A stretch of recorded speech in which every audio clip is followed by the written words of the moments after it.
Please note, trading does carry a high level of risk. Everything taught by the algo trader are for educational purposes only. The algo trader will not be liable for any losses incurred.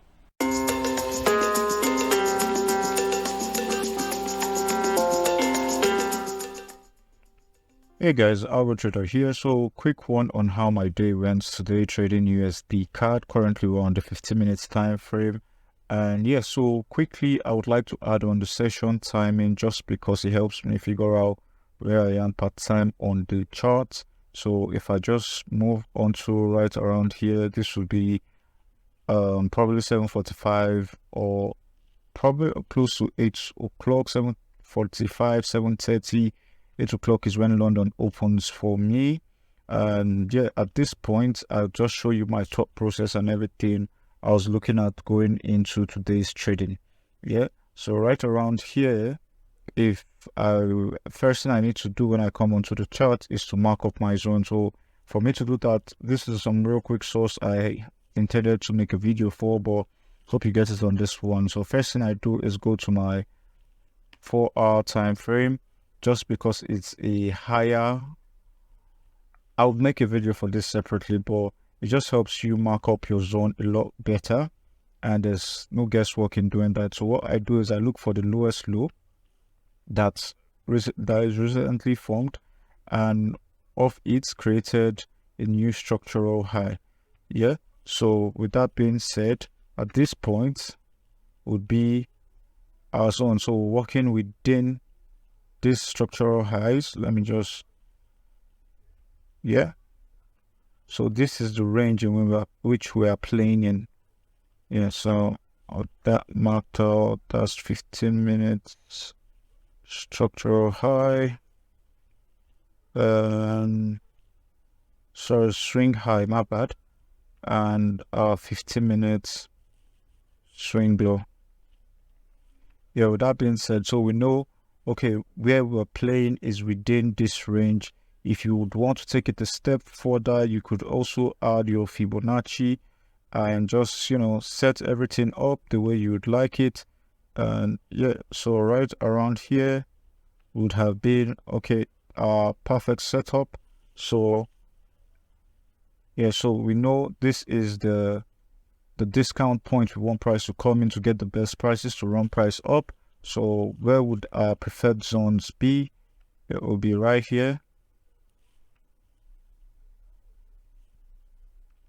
So if I pull that out, but something else I would like to add is at the open of a particular market or the close at a particular market, wherever it is, whether it's the London Open or the Asian close or the New York Open, there seems to be like a heavy move to a particular direction because one participant is leaving the market. So heavy market makers and people who really move this market, not us, because we don't matter in the scheme of things in this game. Yeah, people who actually move the market, they are leaving and they are coming in at this time. So you tend to have heavy volume, and the market tends to start moves or continue moves from this point. Yeah, with that being said, I will just mark up my chart some more and just show you what was on my mind as when London opened this morning. So I had this marked up, waiting patiently for London to come and give us something to trade off. Right here was 7:30. So if I play price, this would be, what's that now, 7:45. So okay, right here, I should just probably drop down to 1 minute and see what price gave us. This is not our preferred zone, but we could work with this just because market would be opening soon. And yeah, it's just higher probability to trade at this session open and close point. So when I drop down to the 1M, what do I find? I find the fake church over here, which implies that this is heavy liquidity. This is a strong liquidity point, and price had taken all of that out. I see price fake church again here and taking all of that out. Now I'm not in any of this move just because I do not start trading until 8 a.m. and I believe strongly that at 8 a.m. whoever is leaving or whoever is coming in is strong enough to move the market to a particular direction. If As we all know, nothing is 100% certain in this game, but there's a high probability that these guys would move the market part-time. So if I just play price, I think, what time is this right here? This is 7:59, just a minute to 8 o'clock.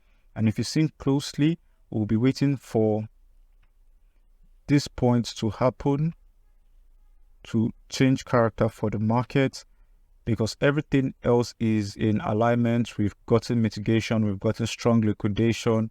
The only one we're not having that is not making this, perfect is we're still in the premium point in the market.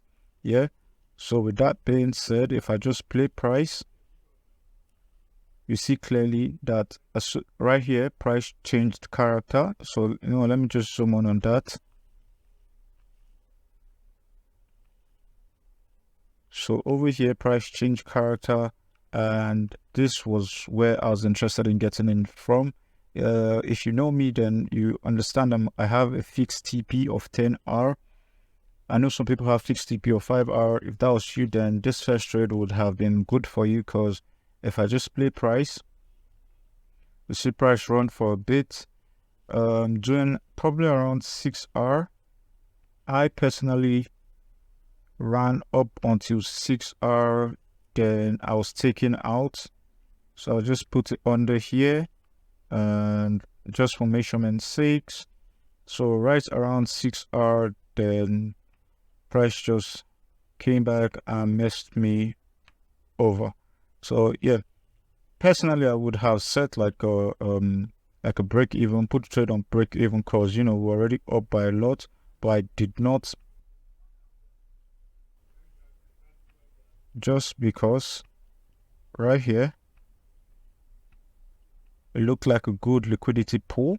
If you see all of it, it just almost looked too good to be to pass up on.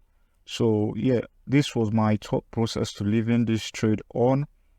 I seen this, so it was something I was willing to risk, to keep open and say, oh, okay, I could probably play with this. Yeah, but I guess at the end of the day, it didn't work. So if I just play price, you just seen price take me all out. Now, so I tried to clear all of this earlier just to make this video, but oh well, it's all good. Now we've seen here that this structural point had been taken out where I intended to trade from, and it came off the back of the 9 a.m., which is where Asia closes, and you see that emptying of Asia, you see price just tank and went below my buy point and took me out. Basically, I became liquidity. All of this became liquidity. So where was that? How did I get in on my next trade? Usually I don't just trade off liquidity points, but on this, I'll just explain it to you real quick why I did take that. So right here, we've seen this point getting 8. Yeah. So we've seen this structural point in the market getting taken out. Let me just put my liquidity drawings up. So we've seen that happen. We've seen the VSR that happened too. The PBL had been taken out also. So I know, oh, okay, this is a strong point with confluences to take this trade. So I was willing to risk it just because a few things just aligned properly. And yeah, let me just show you one more confluence point for me right here. This would have been, I marked up this zone on the 15M, but what price did to it was it just closed slightly beneath it. You see right here. So I knew, oh, okay, this structural sweep happened. All of this happened. Yeah. If I just go down to the 15M, okay, you see right here, structure had taken out a little mitigation of this 15 minutes range. So I was good to, because even the 1M was giving me further confluences and I was willing to take this trade. So this was my zone for entry. And if I just play price a little bit, you see clearly over here that this structural point took out no structure to the left. So I wasn't interested in this. There was no liquidity formed or to be taken because all of this price action were mitigating itself. So that's called efficient price action. I was interested over here also efficient price action. So I knew eventually all of this would become liquidity. In fact, they are liquidity as it stands. So all of this is just liquidity waiting to happen because they're efficient price action to me, dead price. Yeah, so I was right here waiting for price to come back and run from it. Yeah. So if I just play price a little bit, I've seen, oh, okay, this structural point that broke structure, yeah, has been taken out. So to me, this becomes strong liquidity also. Yeah, this becomes strong liquidity. I've seen this go. See clearly here, this inside bar, let me just zoom in on that.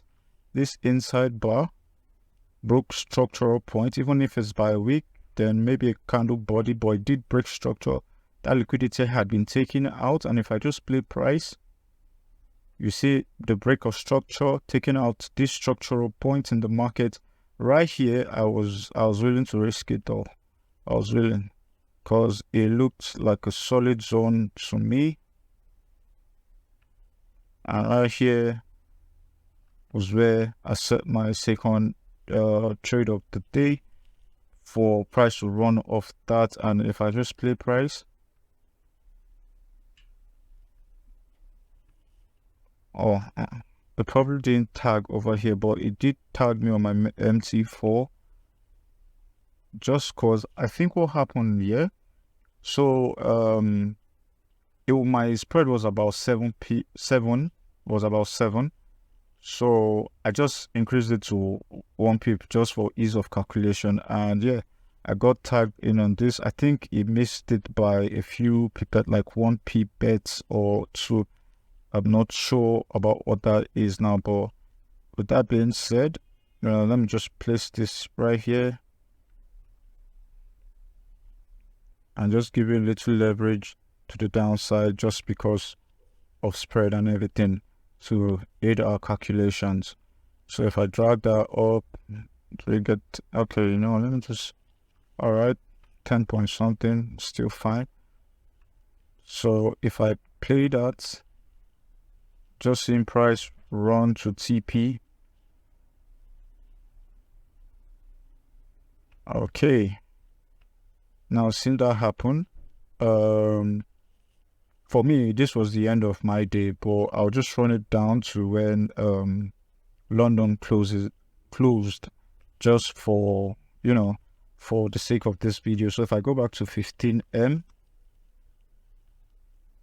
what do we find? This zone, let me just increase this to see if it gets better for us. So yeah, we've seen this zone in the middle. Let me take this trade off just for clarity's sake. We've seen this zone take out this structural point, so I'm interested in this zone. But also I've seen this lower candle and it did not really do much.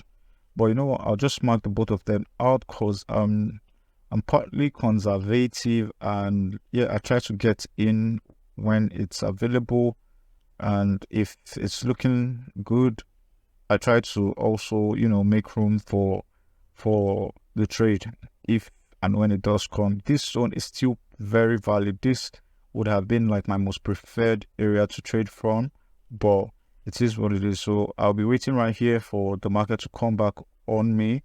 So if I just play price and waiting for it patiently to come back, I would not be interested in this whatsoever because there's really nothing. And if you probably drop down to 1M, you'll probably find nothing. You know what, let's just go and see what happened during the drop. And yeah, you see there was no change of character to the upside, I mean. So yeah, there was nothing for us to trade that off the back of that. So if I go back to 15M, and yeah, we just seen this is the start of New York. And what do you see? There was this zone that was created. Okay, let me mark that up real quick. So that zone was formed right at the start of what's it called now, New York. If we just drop down to 1M, not like I'll trade this, but just for the sake of this video, because I'm trying to look for only buys right here. So yeah, if we just seen what happened right at the start of New York, this would have been a zone because it had mitigated the 15-minute zone. At the start of New York, I see price come back into that zone.